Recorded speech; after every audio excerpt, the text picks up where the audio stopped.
नमस्कार, मी सविता. नादब्रह्म किचनमध्ये तुमचं पुन्हा एकदा मनापासून स्वागत आहे. आज आपण बनवणार आहोत घरच्या घरी पारंपरिक आणि औषधी गुणधर्मांनी भरलेले असे मेथीचे लाडू. हिवाळ्यात शरीराला उष्णता देणारे, पचन सुधारवण्यासाठी आणि कमजोरी दूर करणारे हे लाडू महिलांसाठी तर खूप फायदेशीर आहेत. त्यासाठी मी इथे 30 ग्रॅम मेथी तुपामध्ये भिजवून घेतलेली आहे.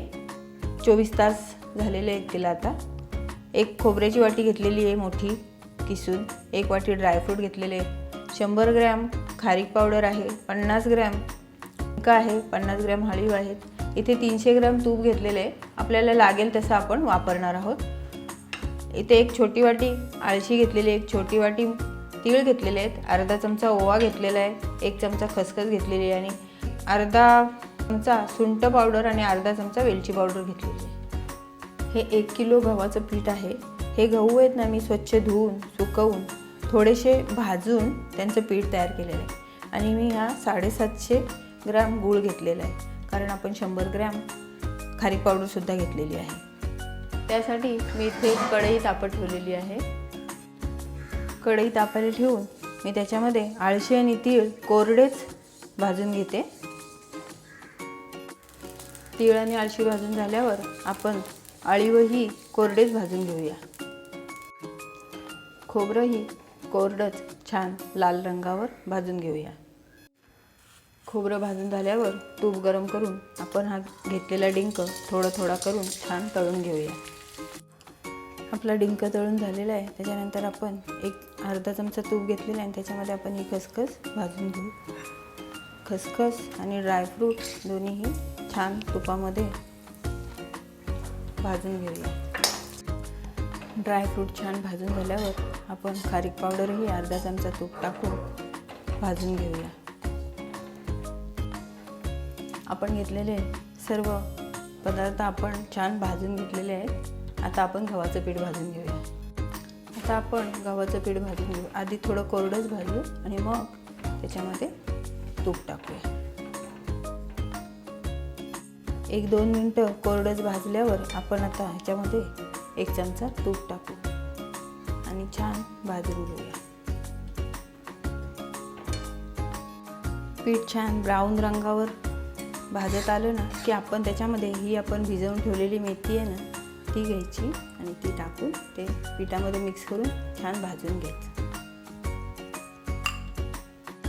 आपलं गव्हाचं पीठ भाजून छान थंड झालेले. आता ना त्याच्यामध्ये आपण हा जो गूळ घेतलेला आहे ना, हा गूळ मिक्स करून हे सर्व मिश्रण आहे ना मी मिक्सरला फिरवून घेणार आहे, म्हणजे ते सर्व एकजीव होईल. आता मी याच्यामध्ये गूळ मिक्स करते.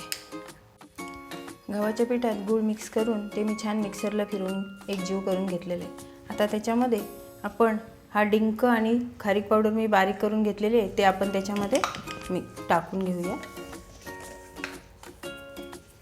त्याच्यानंतर जे आपलं भाजून ठेवलेलं सामान आहे, ड्रायफ्रूट, हलीम, आळशी वगैरे, ते सर्व आपण ह्याच्यामध्ये टाकून घेणार आहोत एक एक करून सर्व.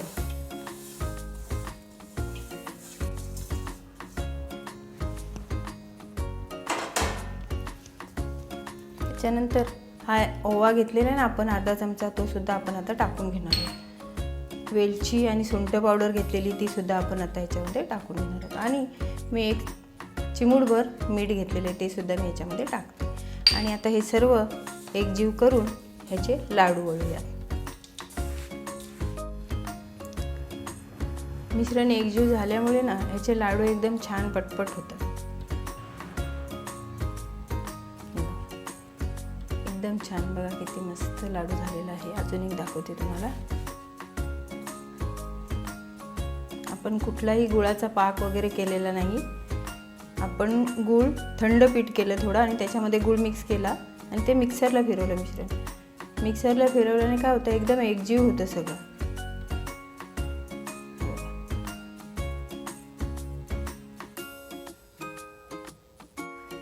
तयार आहेत आपले औषधी गुणधर्माने परिपूर्ण असे मेथीचे लाडू. मेथी ही मुळात कडू पण बहुगुणी. आयुर्वेदामध्ये औषधी वनस्पती म्हणून मानली गेली. तिच्या कडूपणामुळे आपण ती थेट सेवन करू शकत नाही. त्यामुळे तिचा उपयोग लाडू स्वरूपात केला जाऊ लागला. मी असं म्हणणार नाही अजिबात कडू न होणारे मेथीचे लाडू, कारण मेथीचा गुणधर्मच कडू आहे. तो कडूपणाच आपल्या आरोग्याला फायदेशीर आहे. त्यामुळे आपण मेथीचे लाडू आवर्जून हिवाळ्यात खाल्लेच पाहिजेत, कडू असले तरीही. माझा व्हिडिओ जर तुम्हाला आवडला असेल तर लाईक करा, शेअर करा आणि सबस्क्राईब करा. धन्यवाद.